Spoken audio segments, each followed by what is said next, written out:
Good evening, ladies and gentlemen. Welcome to the Monroe Township Combined Agenda and Regular Meeting on this September 6, 2023.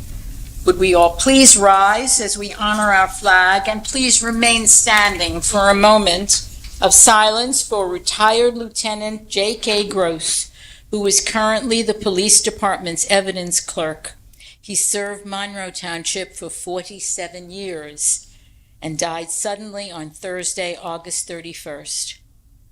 And also a senator and the former mayor of Monroe Township, Peter Garibaldi, passed away on August 20th. He will be forever remembered and thanked for his service to his country on Monroe Township. Please, we honor our flag with the pledge. I pledge allegiance to the flag of the United States of America and to the republic for which it stands, one nation, under God, indivisible, with liberty and justice for all.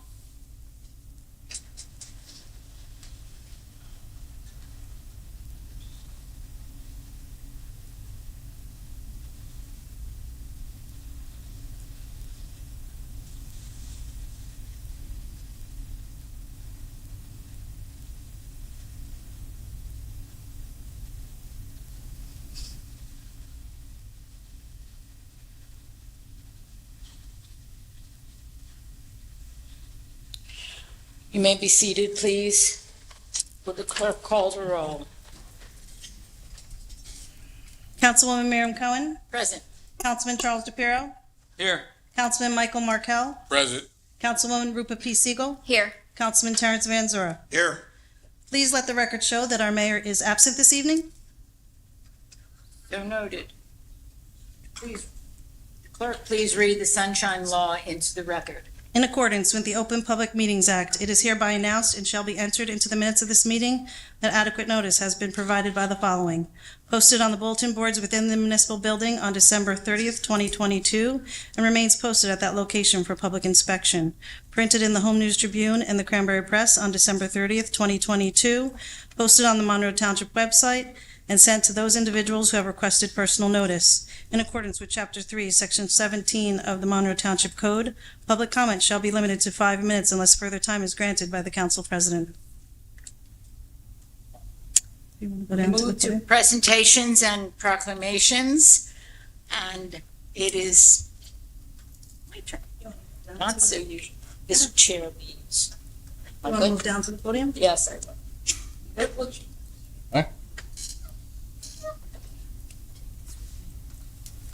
It's up there.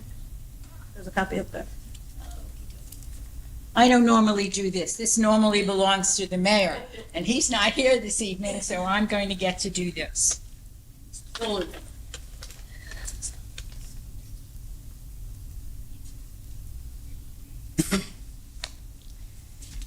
It is my distinct privilege and my honor to recognize Judy Obrys. You going to join me up here?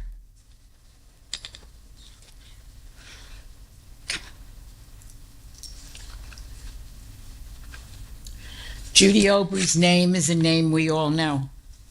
And I am fond of saying to people that in the years where I was working actively in health departments in my profession of nursing, and I was your neighbor in the town of East Brunswick, I knew Judy Obrys' name long before I knew her. And I knew her because at varied state meetings, there would be discussions and always a mention of the work she did in emergency services. And I remember one meeting when someone went, "But Judy Obrys did that," and they're waving their hand in the air, and I've never forgotten that, so promise me you won't cry. Okay. And we have some points we wish to make. You have been the director of Monroe Township Emergency Medical Services Department for the last 54 years. You've been a driving force behind the growth and success of the Monroe Township First Aid Squad and the Monroe Township Municipal Ambulance Service. It was your unwavering determination and your vision for what could be that led to the incorporation of the Monroe Township First Aid Squad on June 1st of 1970. How very long ago that was. You started with a station wagon out of your own home, and you answered as many emergency calls as possible and spearheaded fundraising efforts to support the service. You played a pivotal role in the formation of the Monroe Township Ambulance Service in 1990. You have always had the mantra that said, to be there when you need me, and she's instilled this commitment in every member of the team. And any one of us who's ever dealt with our EMS department knows that that is true. We will be there when you need us. Her legacy in Monroe's emergency medical services will be remembered for many years to come. And think again, we will be there when you need us. She leaves behind a department that has flourished under her guidance and will continue to provide outstanding service to our residents under the direction of Rich Morris. Please join me in expressing our deepest gratitude to Judy Olbreys as she embarks on her retirement, which I seem to think will be accomplished by working at something. So, congratulations, Judy.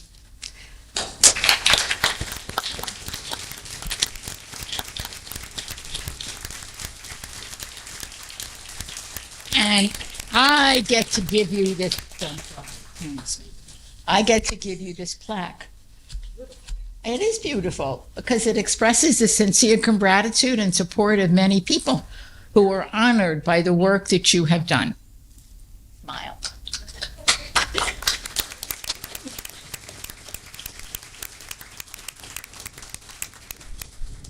You can't go away. Where is Council's Vice President?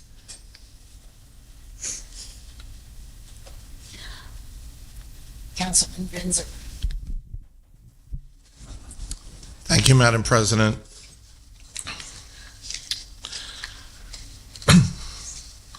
I've been asked to read a proclamation from Bonnie Watson Coleman, who is our United States representative, that says, Dear Judy Olbreys, I am writing to commemorate you on your retirement after 53 years of excellent service with the Township of Monroe Volunteer and Municipal Emergency Medical Services. Your tireless dedication since 1970 have touched countless lives and leave a lasting impact. In acknowledging your tremendous tenure, I want to thank your unquestionable commitment towards the betterment of the Township of Monroe. Your work in establishing the Monroe Township Volunteer First Aid Squad, leading the Monroe Township Municipal Ambulance Services are truly admirable and demonstrate your level of commitment to the safety of the community of those around you. Additionally, during the difficult times of the COVID-19 pandemic, your leadership and wisdom was life-changing with leading the Emergency Medical Services Division. As your representative for the 12th Congressional District, it is an honor to acknowledge all you have done to support, guide, and teach the next generation of our state. I wish you the best of luck in all your future endeavors. Please accept my sincere congratulations on this new chapter. Congratulations on your retirement, and God bless. Sincerely, Bonnie Watson Coleman, Member of Congress.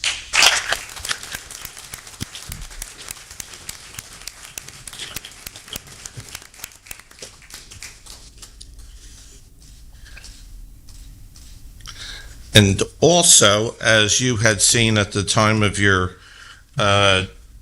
breakfast at the Senior Center, everyone should know that we are going to have a street named Judy Olbreys Way, which will be right in the back of by the police leading to the EMS, which is the most appropriate place it could probably be for all of her people, everyone that has followed in her footsteps, trying to do their best. So it'll be a great memory for all of them, and it'll be an honor, and they're going to know that you're watching them. Thank you. This is for you. You're gonna need help with all these things here. You good? Doing all these? It's like Christmas in July up here. There you go.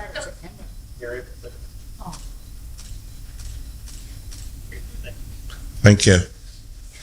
And thank you. You did good today. You didn't get all worked up yet. You know how she threatened me? Thank you, everyone. Do you want to say a few words, please? Well, it's such an honor, and I'm so humbled by it. It's been my pleasure to serve the Township of Monroe all these years. I know what it is to really have needed help and have no one care. And we fought really hard to get this thing off in the beginning, but it's the people that you see in the back in uniform that have made it what it is today, and it's this group of governing body that supports it and keeps it going. And without their support, believe me, we'd be back in the street running bake sales and going door to door knocking, where people would throw change on the street and tell us to pick it up. But the town cares about the public tremendously and has given the right funding and everything to these people. And I'm so privileged with the quality of care that the EMS staff today has. And the responders across the board, the police, the fire, EMS, we've got the greatest of any town there is, and I can't say enough. But I can't share in this alone. I'm going to ask my two daughters to come up here, Donna Pabst and Diane Fraser. These kids did not have a mother all these years. He never had a mother while I was very busy doing this. They paid every bit of a sacrifice that I made to help this squad to what it is. Donna has left us a few years ago and made quite a success of herself in Virginia. She became a paramedic and a paramedic instructor down there, as well as a firefighter, which is how they work down there in the county. Diane, of course, you can see by the uniform, there's no one that knows any more about Monroe First Aid than her. She was 18 months old when it started. And the only way they could see their mother was to tag along with her. I'm not proud of that, believe me. And they deserve every bit of the recognition I would get for hanging in there all these years and somehow turning out to be great women.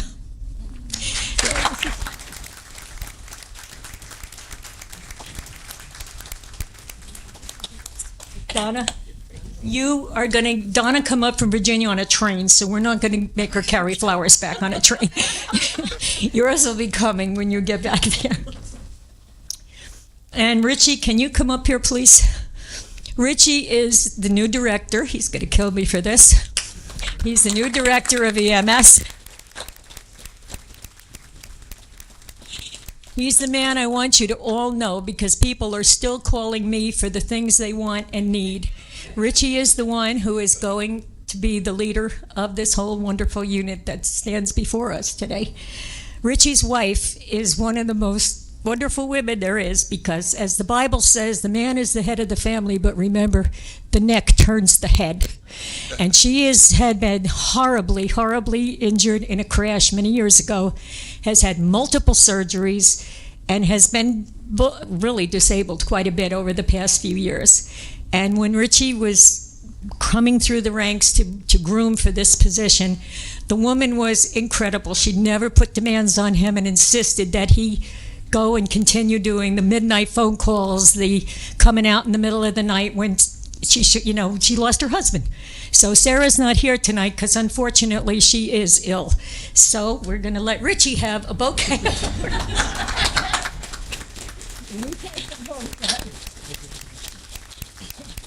Richie will be the one that leads you through forever now.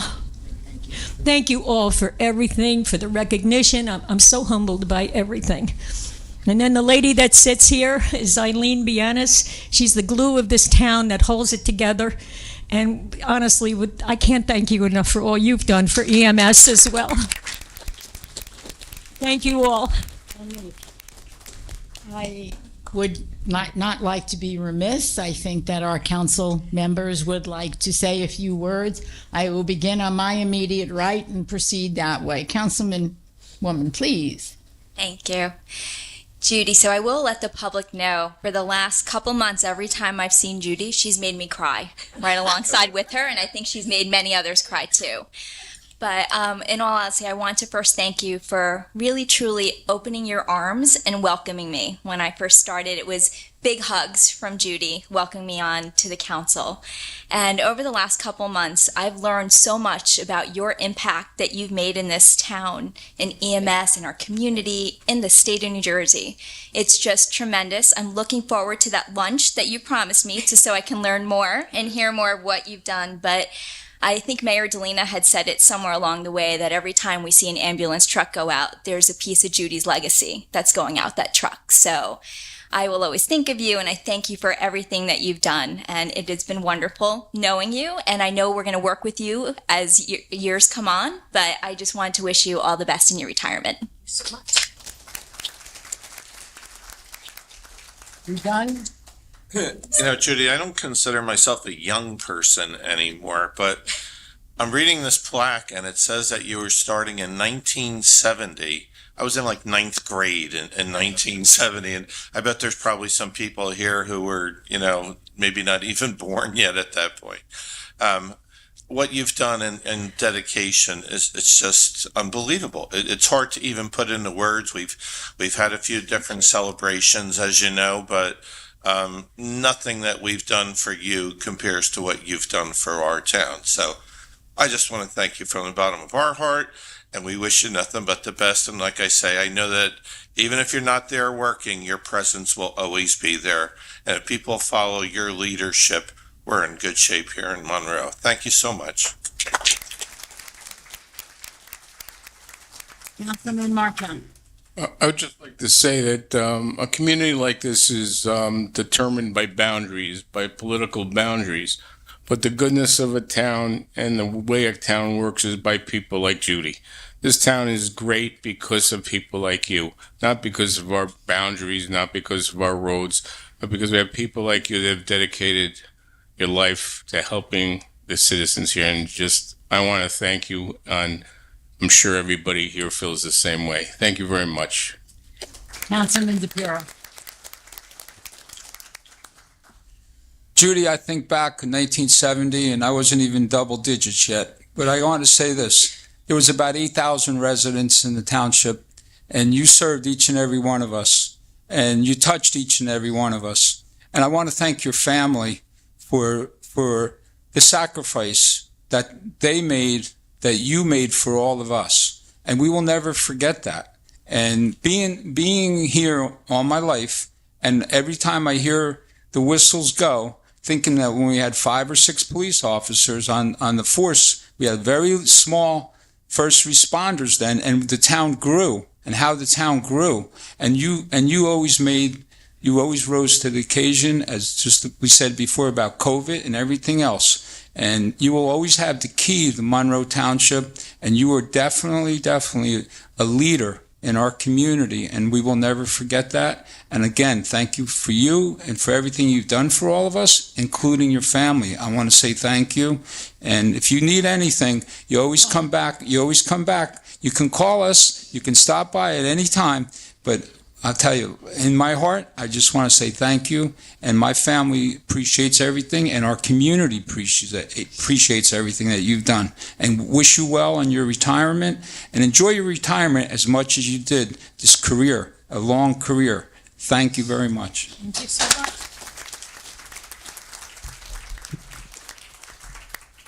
The town is honored and we are honored, and now it's our turn to take pictures. So we're going to have a 5-minute recess. So, Mr. Weinberg, you're going to organize our pictures. Thank you all. Please never forget the service, not only of Judy Obrys, who will live in our hearts forever, but of the service of all who work in our EMS services and our fire and police. They are truly wonderful. We'll open up for an hour recess.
phrase. It's also Sepsis Awareness Month in September 2023, and Balance Awareness Week in terms of vestibular disorder, the 17th of September through the 23rd of September. Would the clerk read ordinance for second reading, item 6, please?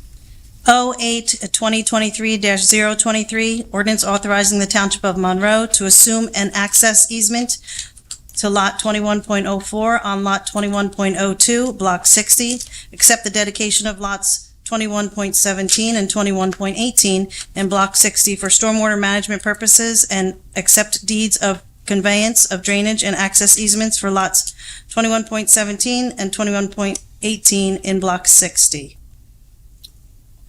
Number 7, the ordinance for introduction at our meeting, please. 09-2023-024, ordinance authorizing the Township of Monroe to acquire a right-of-way dedication over property at 400 Spotswood Gravel Hill Road, known as Block 76, Lot 6.02, on the Township of Monroe tax map. Please do the following now. 09-2023-025, ordinance amending Chapter 116 of the Code of the Township of Monroe entitled Towing and Storing of Vehicles. Thank you. Item 8 are the resolutions for consideration under the consent agenda at the September 6, 2023 regular meeting. That would be R9 2023-209 through R9 2023-222. Would all council people please review the resolutions if you have not done so already? Any comments? We're good. Okay, anyone else? We now move to the public comment section of our agenda, limited to agenda items only. 5 minutes per speaker, please. May I have a motion to open the public comment section? So moved. Thank you. May I have a second? Second. Thank you. All in favor? Aye. Any opposed? No. Public comment section is now open. Anyone wishing to address the council, please come forward and state your name and address for our records.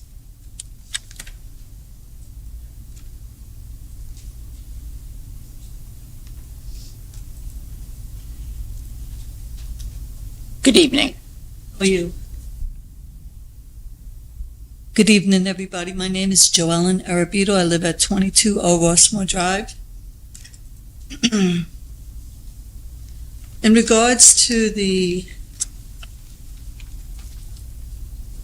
charging station that you hope to implement, I have one, maybe a couple more specific questions. How much usage does the library get at this time? Or how does it get a lot of usage? Do a lot of people go there to, before we actually invest in this endeavor, just how much usage does the library get for this endeavor? For our residents, how Yeah. many of our residents Is there use a the record library? no, the charging station at the library. Mr. Weinberg, Yeah, my understanding, and I'm not looking at it all the time, is that it always does seem to be full. More and more people are getting electric vehicles, so it's becoming more and more popular. Okay, so we're getting a grant for $24,000, correct? That's correct, through the council Is- president. Yeah, Is there a thank you. soft, does that include the soft and the hard course? Municipalities were allowed to apply for grants. I think we got the largest you could get. It's our expectation that the $8,000 would include the purchase and installation of the unit itself.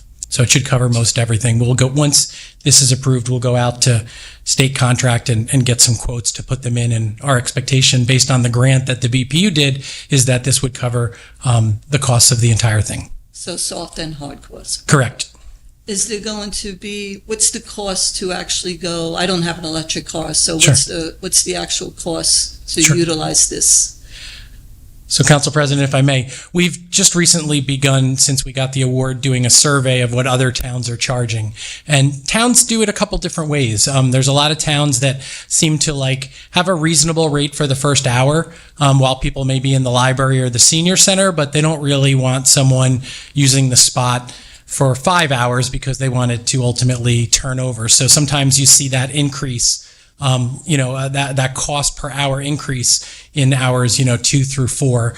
Some locations do it a little less expensive when the building's not open, but obviously we would make sure that we cover our costs because we have to make sure that we cover the electrical cost to us. So right now we're in the process of looking at the cost structure of other towns. It will cost money to use it when these 3 get introduced, but it'll be reasonable and it'll be based on what other towns are doing to try and encourage people to use it, but not take advantage and be there all day. Okay, and will there be any type of charge to the taxpayer for the maintenance of this? This is our first effort in this. I don't believe there will be by charging the residents to use the electric. That will cover not just the electric charge, but some of the operations as well. But more and more people have electric vehicles, so this seems to be the wave of the future that they need access to this from time to time in order to operate around the community. I appreciate your time. Thank you. Thank you. You're welcome. Anyone else wishing to address the council in this session? Seeing and hearing none, I will entertain a motion to close the public portion of the meeting. Motion. Second, please. Second. All in favor? Aye.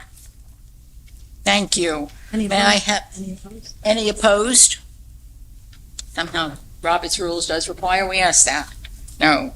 I'd like a motion to adjourn this meeting, please. So moved. May I have a second on that? Second. Second. Roll call.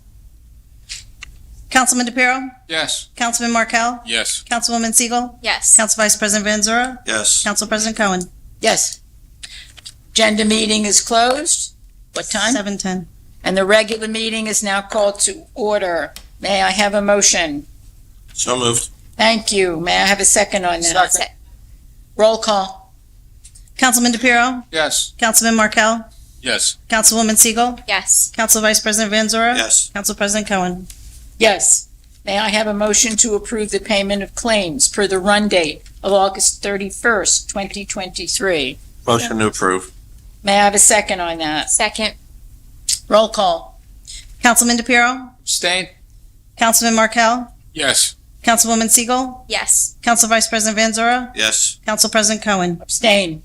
May I have a motion to approve the minutes of the following meetings as written and presented? The August 7th meeting, agenda, and combined regular meeting. Motion, please. Motion. Second, please. Second. Roll call. Councilman DePiero? Yes. Councilman Markel? Yes. Councilwoman Siegel? Yes. Council Vice President Van Zura? Yes. Council President Cohen? Yes. Ordinance for second reading, 08-2023-023. The ordinance authorizing the Township of Monroe to assume an access easement to Lot 21.04 on Lot 21.02, Block 60, except the dedication of lots 21.17 and 21.18 in Block 60 for stormwater management purposes, and accept deeds of conveyance of drainage and access easements for Lot 21.17 and 21.18 in Block 60. I'd like a motion to open a public hearing on this ordinance, please. So moved. Thank you. May I have a second on that? Second. Thank you. All in favor? Aye. Any opposed? No. Public hearing is open. The usual rules apply. Please come forward if you wish to address the council, stating your name and address, and everyone has 5 minutes to speak. Seeing and hearing none, I'll take a motion to close the public hearing. Motion. Thank you. May I have a second on that? Second. All in favor? Aye. Any opposed? No. Motion carries. May I have a motion to adopt ordinance 08-2023-023? Motion, please. Motion. Thank you. Second on that. Second. Thank you. Roll call. Councilman DePiero? Yes. Councilman Markel? Yes. Councilwoman Siegel? Yes. Council Vice President Van Zura? Yes. Council President Cohen? Yes. Ordinance for introduction. 09-2023-024. The ordinance authorizing the Township of Monroe to acquire a right-of-way dedication over property at 400 Spotswood Gravel Hill Road, known as Block 76, Lot 6.02, on the Township of Monroe tax map. May I have a motion? So moved. Thank you. May I have a second? Second. Thank you. Roll call. Councilman DePiero, Abstain. Councilman Markel, Yes. Councilwoman Siegel, Yes. Council Vice President Van Zora, Yes. Council President Cohen. Yes. Passes. Did I skip my? Introduce. Yep. Yes. 09-2023-025, an ordinance amending Chapter 116 of the Code of the Township of Monroe entitled Towing and Storing of Vehicles. Motion, please. Motion. Second. Second. Thank you. Roll call. Councilman DePiero, Yes. Councilman Markel, Yes. Councilwoman Siegel, Yes. Council Vice President Van Zora, Yes. Council President Cohen. Yes. Item 6, the resolutions for consideration under the consent agenda. Repeating the numbers again, inclusive of R9 2023-209 through R9 2023-222. Motion, please. So moved. Thank you. A second on that, please. Second. Roll call. Councilman DePiero, Yes. Councilman Markel, Yes. Councilwoman Siegel, Yes. Council Vice President Van Zora, Yes. Council President Cohen. Yes. Move to our report section of our agenda. Mr. Weinberg. Thank you very much, Council President. I'll be somewhat brief. I will begin also by offering my condolences to the Gross family. Lieutenant Gross was committed to the township for almost 5 decades. He will be missed by law enforcement and his entire public safety family and the residents in the township that he served. Also, condolences to the family of former Senator and Mayor Peter Garibaldi. He was mayor for 12 years, which is certainly no easy task and certainly a lot of hard work. So my condolences to his family. Also would like to add very brief comments in recognizing, as the council recognized, Judy Olbreys. Judy is a true maverick and leader in the field of EMS, building one of the most professional EMS departments in the state. People often need EMS at what is often the worst time of their life. And to have such an organized and professional group of people who are really so talented and so available with 5 stations, it's just really amazing what Judy, not alone, but as her team, built for this township. We are all incredibly lucky and thankful to the mayor and council for continuing to invest in our EMS services. As we all know, this is and continues to be a very hot week. So special thanks to our DPW, our Parks Department, our MTUD employees, and all of our employees who have to work outside in the heat. It's no easy task to get the job done. I know they start early in the morning, and it's hard for really anyone to be outside as you get to the afternoon. So special thanks to them. Switching gears, pleased to announce that Monroe is again the second lowest overall effective tax rate in Middlesex County, that we're again our AA+ bond rating. And this is positive for our community because, as you may know, we refinanced almost all of our debt in the year 2020 and 2021 when the rates were so historically low, which has reduced our debt service, which has been positive on our budget.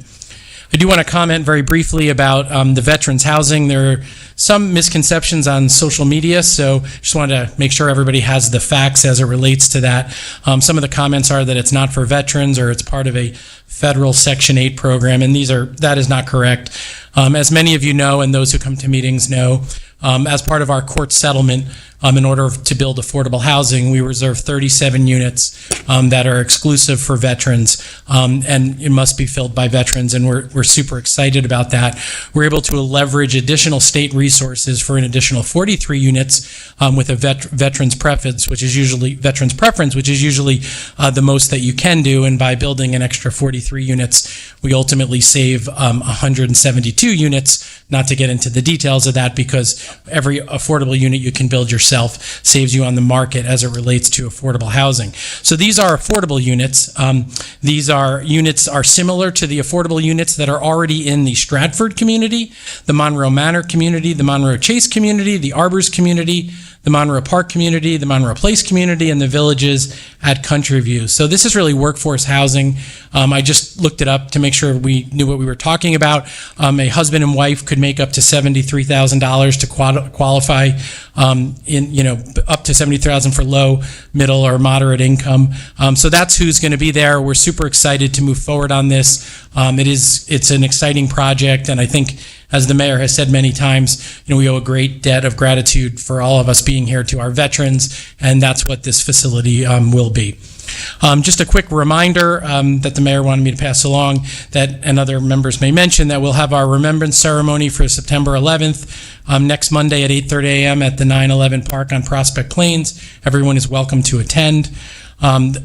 You may hear this again, too. The Green Fair is on September 23rd, 10 to 3. Shredder trucks, seedling giveaways, electronic waste disposal, free cycling, and so much more. Please stop by and learn about the work that they're doing and how we can all support that. I want to wish everyone celebrating Rosh Hashanah and Yom Kippur beginning next week a meaningful holiday. And finally, with school beginning, I want to remind all residents to drive safely and carefully as the young people around the town move around. We should always be safe and careful, but particularly, as the students come back to school and as they're in session. So thank you, Council President. My pleasure. Thank you. Our engineers report, Mr. Razumowitz. Thank you, Council President. I'll give you a rundown on several projects we've been working on. First off, Old Bridge Englishtown Road, Mounts Mill Road, traffic signal, those intersection improvements, they're about to begin. We expect work to start out there in about 2 weeks. Update on Applegarth, Joan Warren Way, intersection improvements. The county and the traffic engineer were working out some final details. I hope to have a schedule on that next month. Our 2023 Township Road Paving Program, we finished most of the roads. They've been striped. 2 areas that remain, the EMS building and Town Hall, as well as a portion of Federal Road. That'll be scheduled to be repaved in the next week or 2 as well. Volleyball courts, the Veteran Parks volleyball courts is nearly complete. Should be complete next week, and then they'll be moving over to Patriots Park to begin construction of the 2 volleyball courts there. Spotswood Gravel Hill Road, that's an NJDOT grant sponsored road reconstruction. They have started the concrete work out there, and they're pouring sidewalk this week. Spotswood Englishtown Road drainage improvements at Romero Court, that'll be starting next week, and we hope to have that wrapped up in about a month. And we are out to bid for township-wide sidewalk replacement and street trees. We would be looking to award that next month, as well as the Emergency Services Building on Halsey Reed Road. We are out to bid for drainage repairs on their on-site drainage. And again, we'd probably be looking to award that next month. And lastly, Middlesex County, they're finishing up some night work with American Water on Buckaloo Avenue near Barclay Brook School.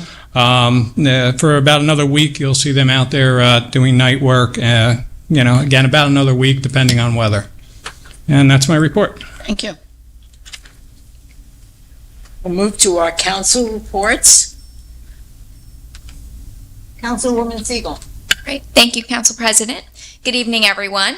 I'd like to first start with my deepest condolences to the Garibaldi and Gross families for their losses. A couple things I want to share around some of the commissions that I liaison to. A lot of them have been working on some of the big events coming up this fall, so just want to get some more information out there to the community. The Historic Preservation Commission has your vintage baseball game coming up this Saturday, September 9th from 12 to 3:30 at Dye Farm. You also can have the opportunity to watch the baseball game, but also tour the houses, and they have a lot of other fun activities planned for the day. Our Cultural Arts Commission has Art Rages coming up on October 15th. I know I mentioned this last meeting too, but it's a great family show and event, and they have started selling tickets. So if you're interested, please go ahead and check out their website to get your tickets. And also a lot of other items that the commission does is they host and present different programs through the library too. And I know I just recently saw something about iPhone photography. So they offer different things if you have interest. So please check out their website and also the library. The Environmental Commission, as Mr. Weinberg mentioned, has their Green Fair coming up on September 23rd. One other nice thing, again, promoting some of the family items, is they're running a contest for students from ages 4 to 18, and they need to develop some artwork around a theme: small changes, big impact. What we can do, however small, that will have a big and positive impact on our environment. So some fun things to engage our students and get them involved in the environment. And then I just want to remind everyone that tomorrow is a dedication for Betty's Councilwoman Schneider's food pantry at the Senior Center. So please join us. And if you can't join us, make a donation, however big or however small you have. And again, around the September 11th Remembrance Ceremony this Monday, it is a beautiful ceremony. If you haven't had the opportunity to join us, it is very moving, and there's something. We all have our own memories of 9/11 and what it means to us, but there's something calming and peaceful when we're all there together. So I encourage you to come out. It is a really nice ceremony to be part of. And that's all my report. Thank you. Thank you. Mr. Markell. Well, it always seems that I go third or fourth, so everybody covers all my information. So nice knowing everybody. Actually, what I wanted to hit on, the 9/11 ceremony. I lived in about 25 miles from Manhattan when that went down, and I knew numerous people that were caught in the towers. I'm actually choking up talking about it, because I know how it not only affected the person that died in the tower, but I know I was close to many of the families who lost people. So we have to remember this, and we have to show up for this remembrance.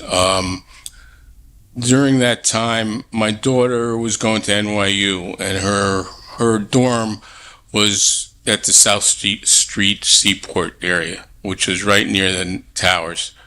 And needless to say, what a father goes through when their daughter's 4 or 5 blocks from something like that. So the 9/11 remembrance is very, very important to me, and I hope it's very important to everybody else. Please attend that. We have to remember what happened. It's very important. Secondly, to touch on one more thing, the dedication of the food pantry for Betty. In a relatively short time that I've lived in Monroe, Betty was my neighbor, and I got close to her very quickly.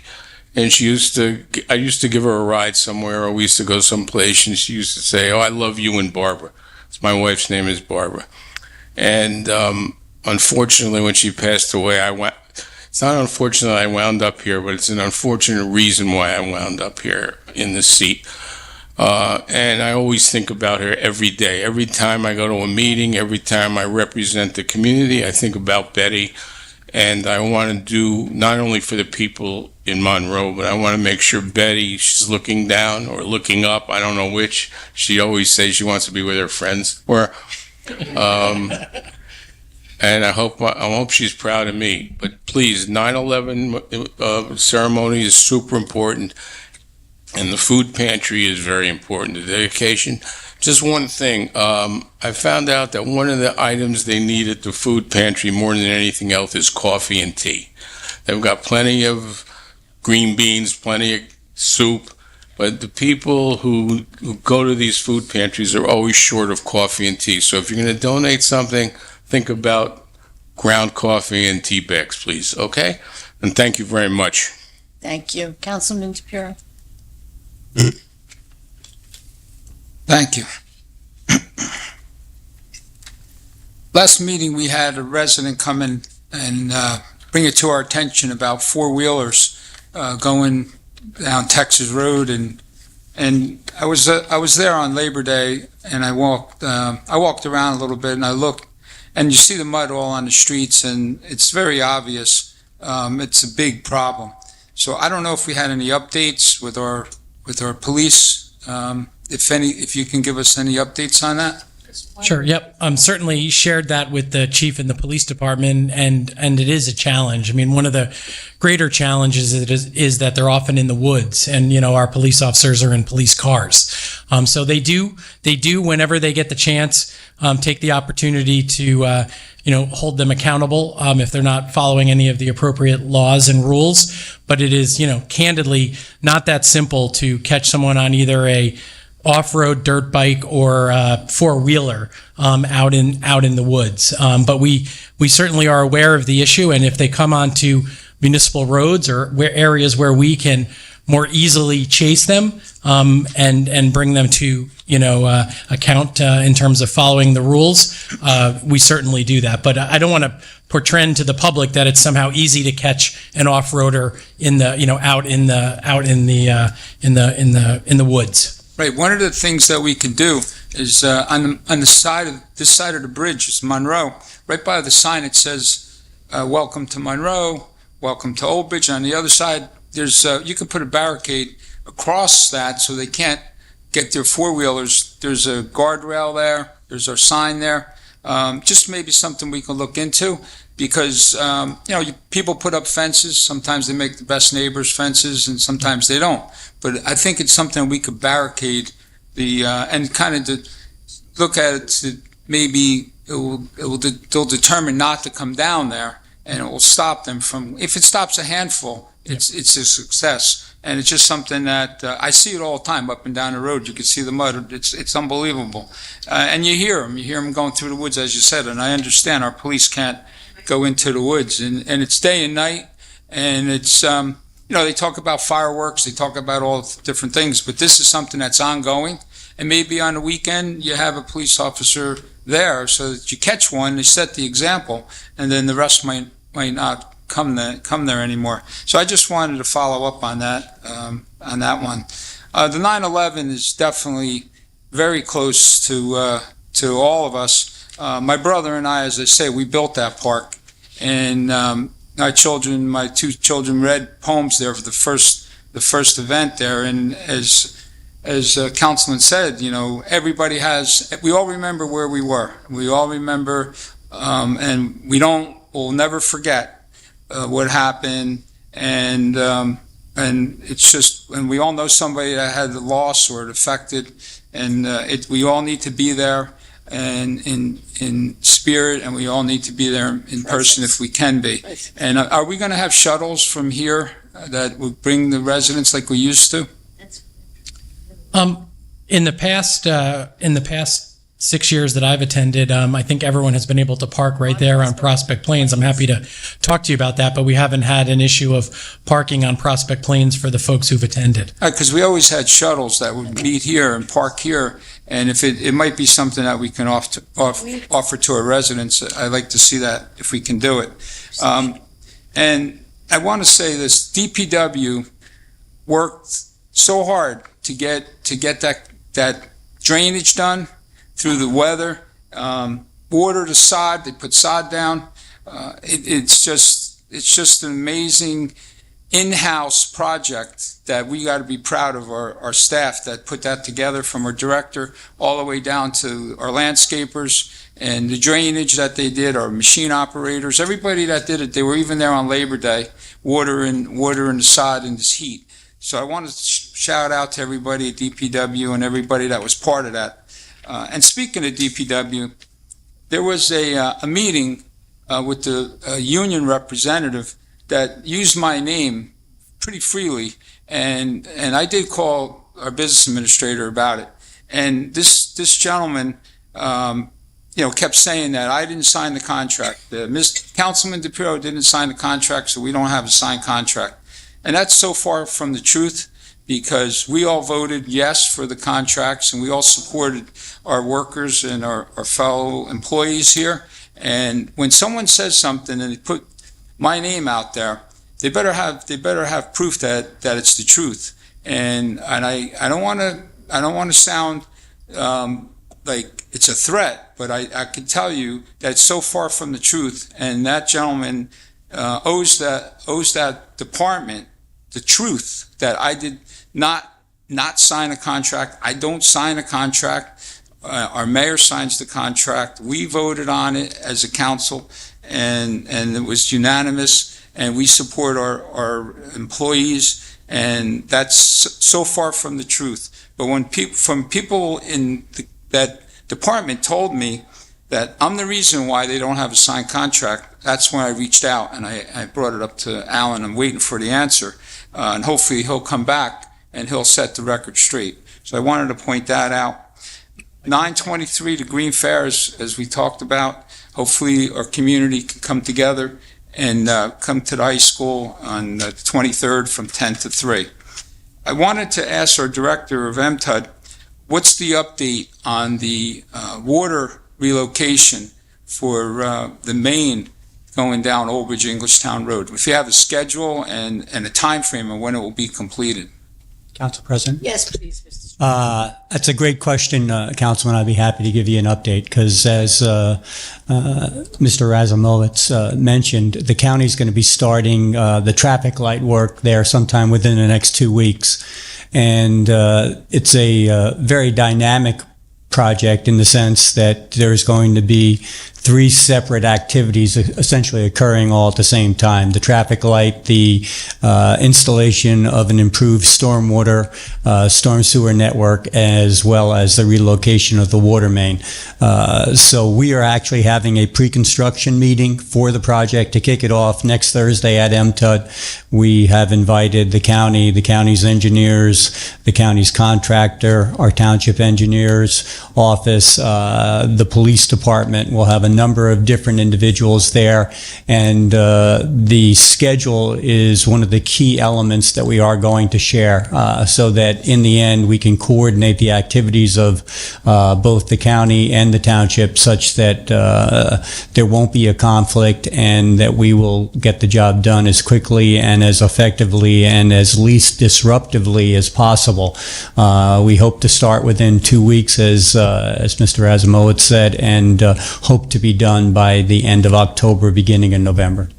Thank you. Are there going to be any water services connected to this new main, or is it just the main itself? No, all the existing water services will be moved over to the new main. So our residents will be notified of everything from the contractor? They will be notified, and the way we have it designed, there will only be a disruption of water service for approximately an hour while we switch over from the old main, which is going to be abandoned, in place to the new one. Will our police be doing safety, safety there, or was the road going to be closed? That's something that we're going to discuss during the pre-construction meeting and actually have a traffic plan, put together by both the county and our unit. And there'll be enough signage there to let our residents know, find another alternate route for traffic, and because it's an area that's definitely, we've waited a long time for this. Yes.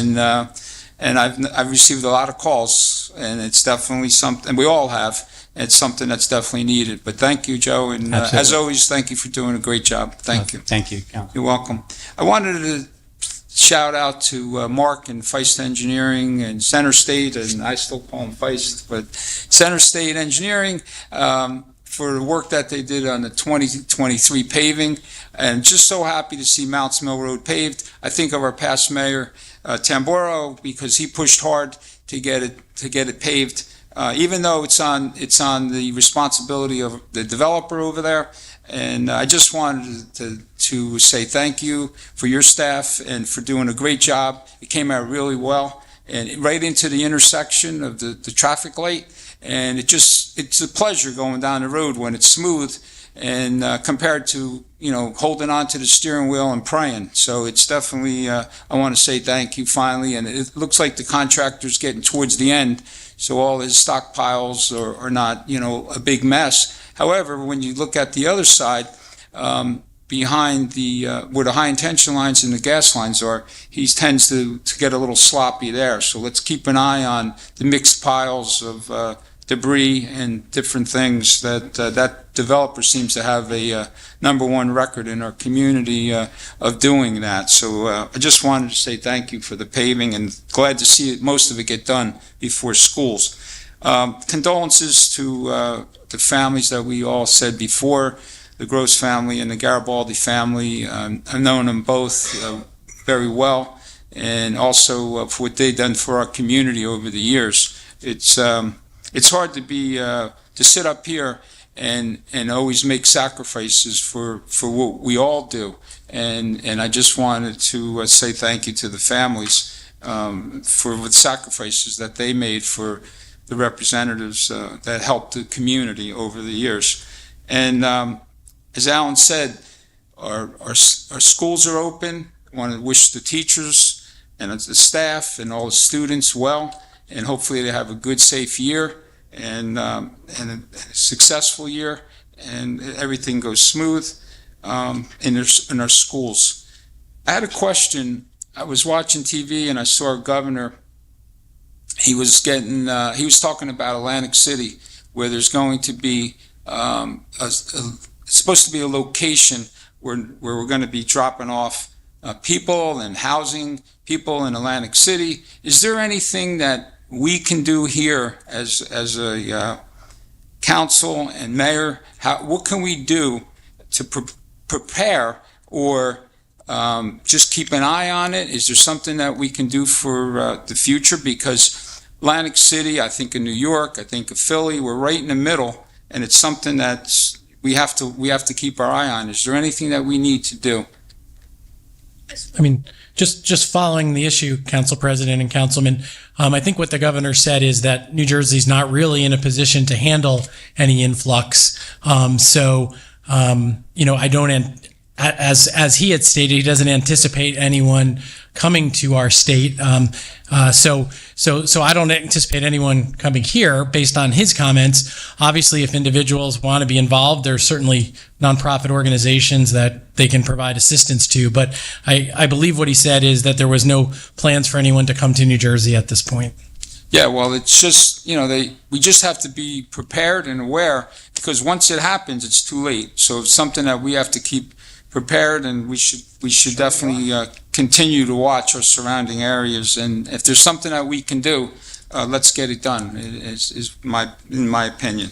I wanted to shout out to the post office. We talked about how long it took them to cut the trees down, and we never said thank you. Driving past there to see green trees instead of brown trees in the summertime, it's definitely a plus for our community. And I just wanted to say thank you for our administration that pushed to get that done, and I wanted to say it looks better for our community to see the green trees, and say thank you.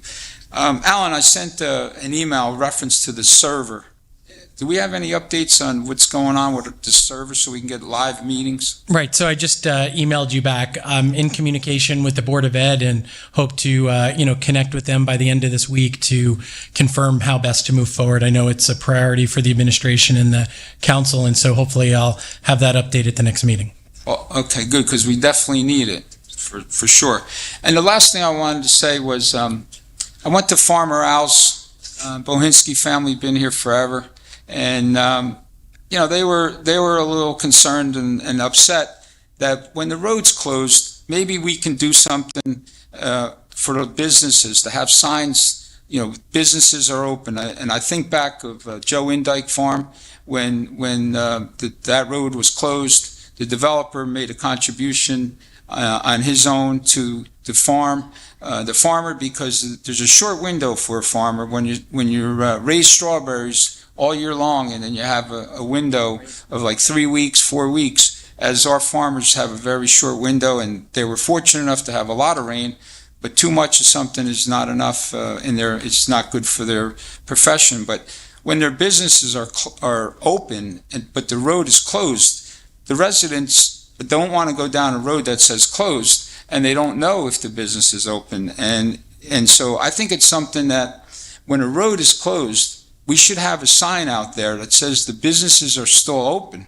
And now they're doing it. They're opening the road during the day because school opened, but there's only going to be a week. Maybe they do night work, but it's still something that we should notify our residents when a road is closed, as our businesses are open. If the businesses are open, if they're not open, then you put business closed. So it also helps our police not have traffic, and it also helps the contractors not have confusion, because it could be a dangerous situation where a vehicle or a guy on a bike or a person on a bike goes. So it's just something that maybe we should look into with the next road closure for our business owners. And that's it. Thank you. Well, the mayor is not here tonight, but Terry is here. I see, I'm getting Mr. Danzura. Almost skipped over me, huh? I'm going to take a minute to meet tonight, too. Well, you know, again, going toward the end, so many people have already commented on the things that I was going to say, but I will join in our condolences to the family of Lieutenant Gross and the former Mayor Garibaldi.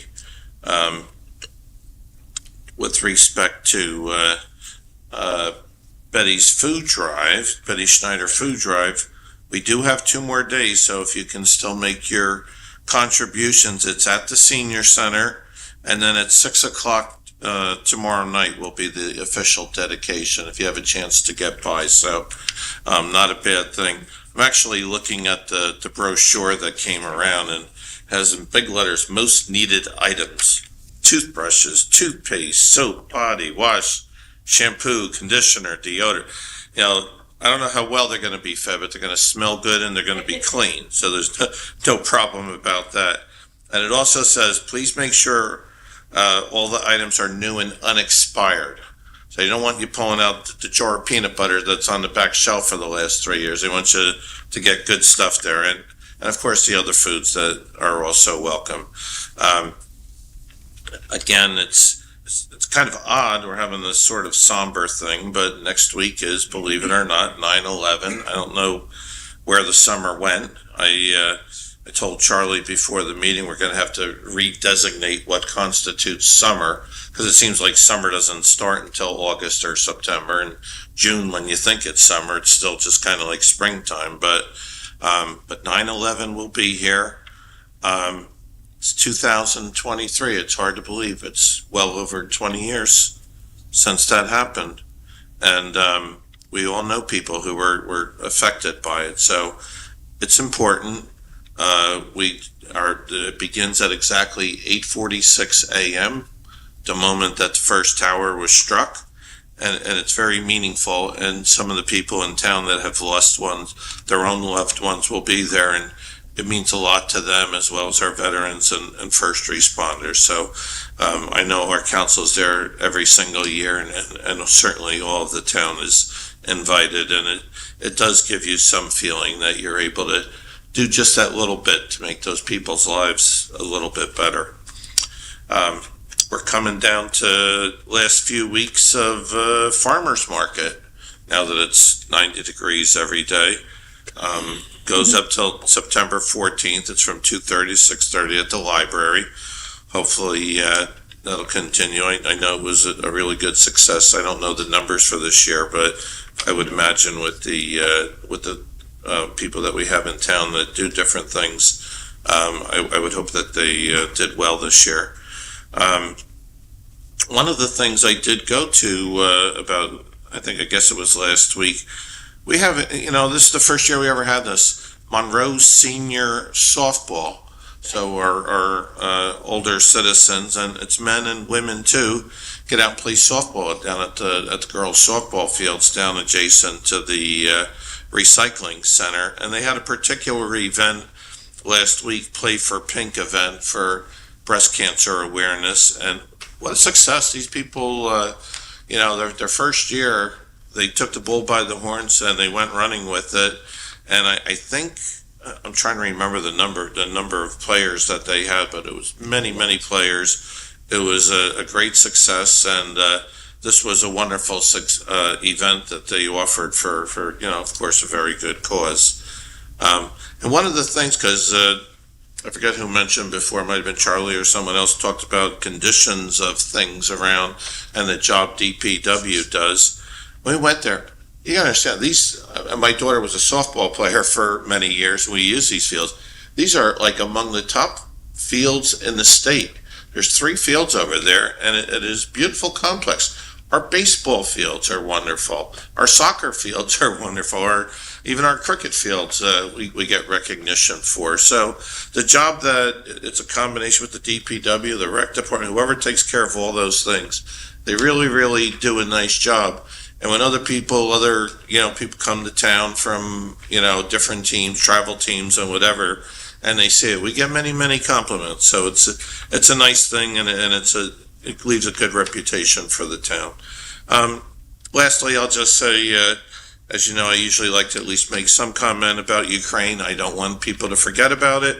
The fight continues. It has gotten to the point where reports are that Kim Jong-un will be visiting Vladimir Putin to perhaps sell weapons to the Russians. I look at that two ways. Number one, it's certainly troubling to see these two different groups getting together for that purpose. On the other hand, if you want to be positive, it shows that the Ukrainians up till this point have withheld the Russians to some extent, that the Russian military is not as strong as it used to be and has to rely on another foreign power to obtain weapons. So, my thoughts again go out with the Ukrainian people. And you know what? Just don't forget that they continue to get bombarded. And it's not just soldiers that are getting killed. It's everyday civilians that are getting killed. Schools have been attacked. They've attacked hospitals and first responders. So my thoughts continue with the Ukrainians, and they will until this matter's resolved. And I'm glad to see that our country supports them. So that's my report for tonight. Thank you. I'm going to ask my colleagues on the council to indulge me for a moment. I normally don't. I wanted to comment about something about the 9/11 event. As a result of that event, I spent 6 years doing disaster preparedness work for community health centers in New Jersey. And in traveling around the state and working with the health centers, one of the things I learned is that initially was that many of the health centers located in places like Jersey City, etc., they received the people who were evacuated from New York. And they described what the people looked like to me as we began planning for what health centers could have on hand to help out if we did have another catastrophe. And they said they found people wandering on the street covered in ash from head to toe. And we're not sure where they were because they hadn't expected to be on a train to Jersey City.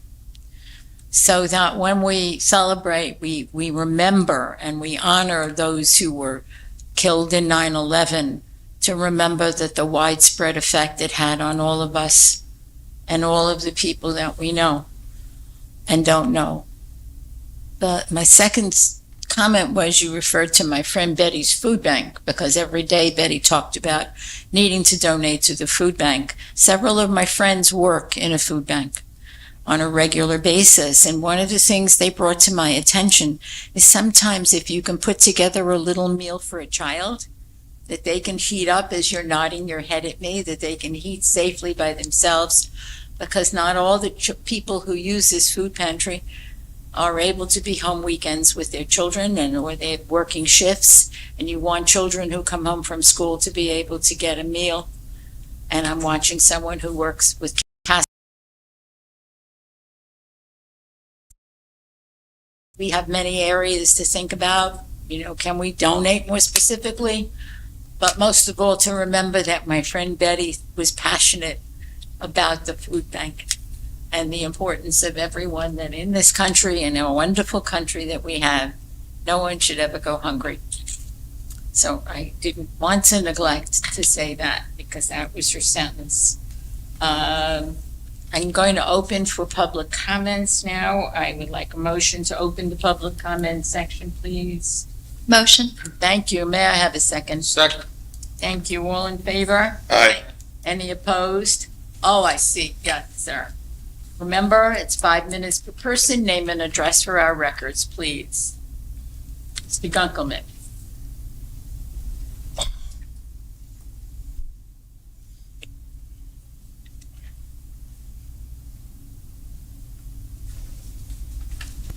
George Gunkelman, 5 Kelly Court.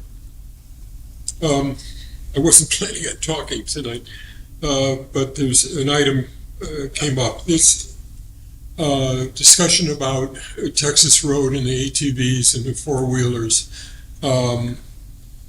If someone from the administration could get together with the police and see if there's the need for a new ordinance. I worked in South Brunswick on a project, and we had a problem. It was one of the big warehouses up there, the then Barnes and Noble. It was a New Jersey Economic Development Project. But we had a problem with the ATVs coming in at night. And I got together with this South Brunswick Police Department, and they said, "Oh, we know what to do. We can take care of this." And I said, "Really? What's that?" You know, and he said, if I remember correctly, he had an ordinance that allowed them to impound the vehicles. And he said, it could be a long time before those court cases come up. He said, the last thing they want to do is lose their vehicles for any period of time whatsoever. And he said, we can make it a very long period of time. And if we don't get the cooperation from the parents, when in the case of the younger people, then it gets to be longer. But if the parents step up and feel that they can get control over the situation, we can have a court case and resolve it. But I don't know what that exactly legislation, or not legislation, but ordinance was that allowed them to do that, but it was working for them, and it certainly put a stop to it on the site that I had. They just got the word out. They knew they knew who it was, but to prosecute them, you have to catch them. But they went around and told them and said, "Look, this is what we're going to do." And it did put an end to it on that site. Where they went to from there, I don't know. But the problem that we had on our site went away completely. Thank you. Thank you. No, I'm fine. I think it's a good idea. Thank you very much, Mr. Gonkelman. Anyone else wishing to address? Yes, please. Just use mine. Just use mine. I'm using yours. Again, your name and address for our record, please. Sure. Joellen Arabito, 22 Rossmore Drive. So I want to express the same concern that Councilman DePiero has about the current situation with possible migrants coming into New Jersey. We do know that Governor Murphy declared the state of New Jersey a sanctuary state. Now, I'm from Staten Island, and I've been keeping tabs on the buses that they're bringing over to Staten Island. They're putting them in Catholic schools. God forbid they put it in the boys' state school. We need to be prepared if these migrants are being bussed in without anybody being foretold about it. Have you all thought about that? Of course we have thought about it. Why would we not? But are you making preparations? I mean, most of these people aren't vetted, so we don't know what they're involved in. Will the children be vaccinated? Will they be... At this point, we have no information that leads us to believe that any migrants are being sent to New Jersey or being sent to Monroe. That is the clearest information we have. But as Councilman DePiero stated, we should be prepared. Staten Island wasn't expecting to have all those busloads of migrants being bussed over there. Yeah, I mean, I would just appreciate the question. Obviously, this is a federal and regional issue. There's obviously 565 municipalities. Obviously, they're looking for places that might be empty. There's not a lot of empty things happening here in New Jersey. But I would reiterate what the council president said. The governor said there are no plans for this at this time.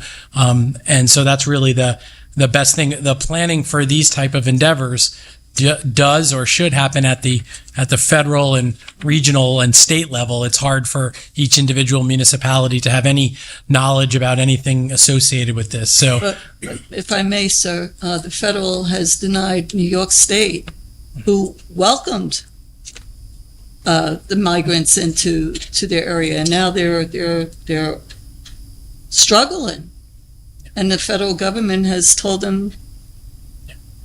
So we need to be prepared. I don't know. What do you suggest? Success? What do you suggest I don't this know. township That's why I'm do coming to in you order to guys. prepare for migrants? How much money do you want us to spend, and how much of our administration and everything else are we supposed to do? That's why I'm up here. No, I'm asking if you guys are I'm asking making you any because you're the one that's preparations. making this suggestion.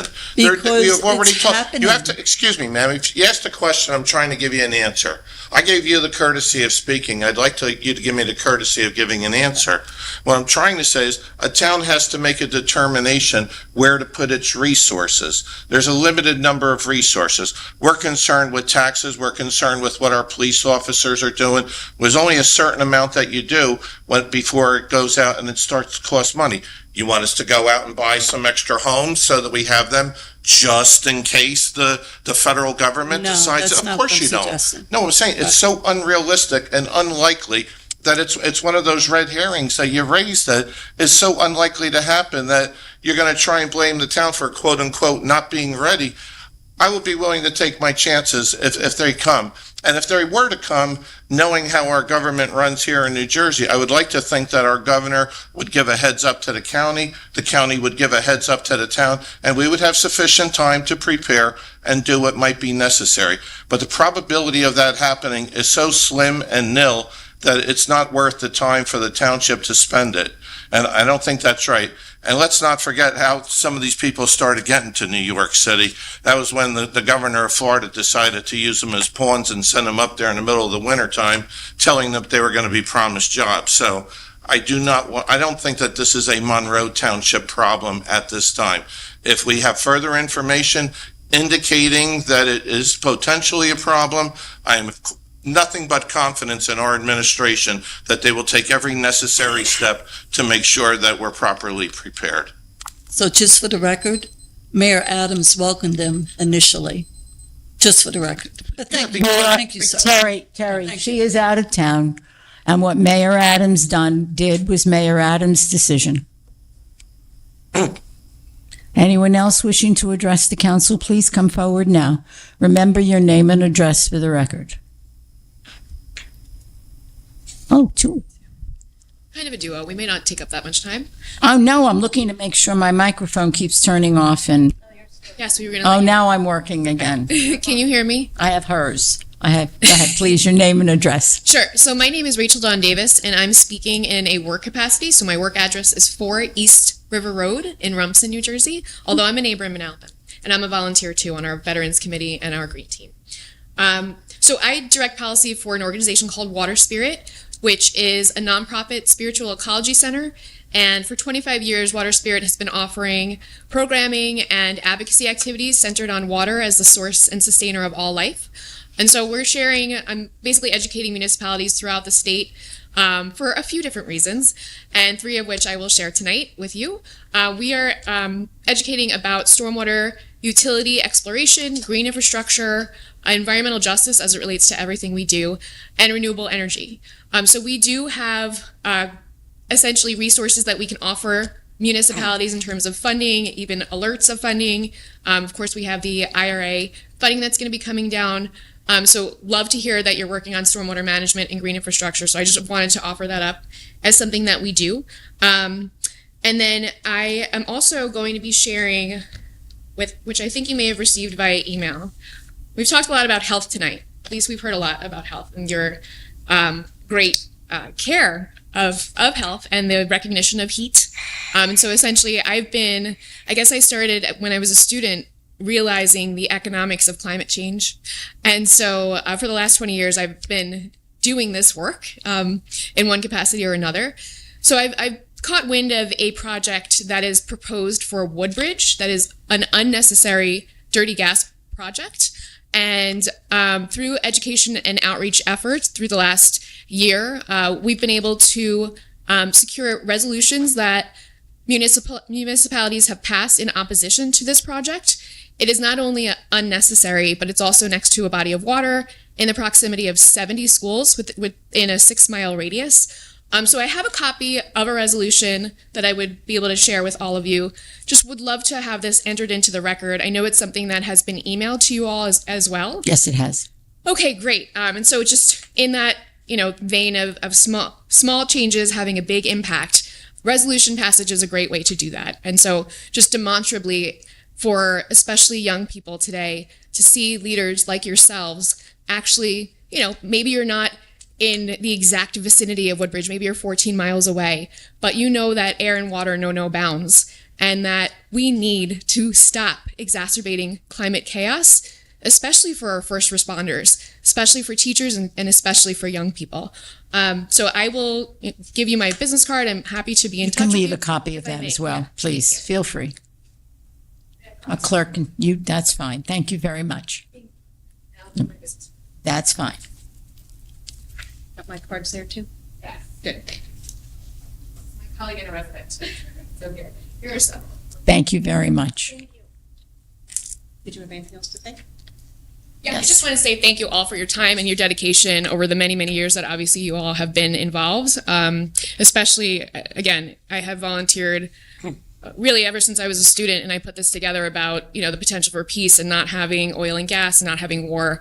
Just really appreciate it. And I know that your time is valuable. And again, You're most welcome. we're focusing on this. You're most welcome, and perhaps Thank you'll you. be at our Green Fair. Absolutely, yeah. And we are definitely raising awareness about the Thank you. I'll drag importance her of and air her daughters quality. along. Yes. Oh, okay. Thank you. You're most welcome. So my name is Ann Price. I also work at Water Spirit. I'm the program manager. I want to thank you for giving us this opportunity to address you. I wrote notes because I will go off on a tangent. We So won't I'm let you. going to read it to you instead of just Fine. talking That from my is heart. fine, because Because I want to keep it short. So like Rachel Dawn Davis, I work for Water Spirit, but unlike Rachel, I live in Monroe. I know that. I've lived in Monroe for 26 years. I've lived in Middlesex County my entire life. I have a degree in natural resources management and applied ecology from Rutgers University. I've worked my entire career educating people about nature and inspiring people to love the outdoors. My Catholic faith demands that I protect the environment, so this is a moral issue for me as well. I was stunned when I learned that Woodbridge Township plans to build a massive new gas power plant in Middlesex County, polluting our air and water, and I urge you good people to pass a resolution to oppose the CPV gas plant in Woodbridge. The Keysby section of Woodbridge is only 14 miles away from this location. We used Google Maps, found that out today. 14 miles. So if you've ever gone across the bridge going over the Raritan River on the Parkway and you look down and enjoy that beautiful view of the Raritan River, that's where they want to build this gas power plant. So I am afraid. As a resident, I'm concerned about property values. I'm afraid for the health of my family, my neighbors, and all of the people in our wonderful town. I'm concerned about the impact of another gas power plant may have on this climate, will have on this climate. My home was flooded in Hurricane Irene. I was homeless for 3 months. This town saved me. As the climate crisis worsens, my fears of recurring disasters in our Garden State intensify. I'm not telling everyone to ditch modern technology and live in the dark ages. I'm realistic. I know we need power, but increasing power demands can be met with sustainable, renewable energy sources. We need to protect our town, our county, and our state. That's why I've taught environmental education for 36 years, because I care. And I know you care too, because you're here. So once again, I urge you to pass a resolution stating that Monroe Township formally opposes CPV's gas plant in Woodbridge, New Jersey. Thank you. Thank you. Thank you very much. Anyone else wishing to speak to the council this evening, please come forward. Please, your name and address for our records, please. Oh, don't fall. My name is Pat Swalje, and I live at 586A Madison Drive. I've heard some beneficial things mentioned at the council this evening. I feel that Councilman DiPiero's query, whether we can have a sign when there's road work and businesses are affected by that road work, by that closure of roads, that we could have signs up that say that a business is open. I think that's a very good suggestion, and I would hope that Councilman DiPiero follows up on that and make sure that in some way we can implement that. I'm rather shocked that the national situation with the migrants is being brought up here, and we're being asked as a community, what are we doing? I have an extra room and bathroom in my home. So if it comes to the point where we have to take in migrants, you know my name, and I have a room. The fact that it was mentioned, Catholic churches, may be asked to bring in, to put up migrants. They should be. If a religious organization is following the dictates of any religion, they should be taking in these people. I don't think that parents walking 3,000 miles through Central and South America, most of the time with children, are drug dealers and rapists. My grandparents came from Poland. It wasn't Poland when they came in 1910. It was Galatia. They came with nothing. And yes, they went through Ellis Island and somebody checked them to see that they were okay. I'm learning that that's not what's happening with these people who are being put on buses and sent across the country. Yeah. They're not being vetted. Children are dying. So if we Americans propose and say that we are the greatest nation on the earth, then we need to honor that statement.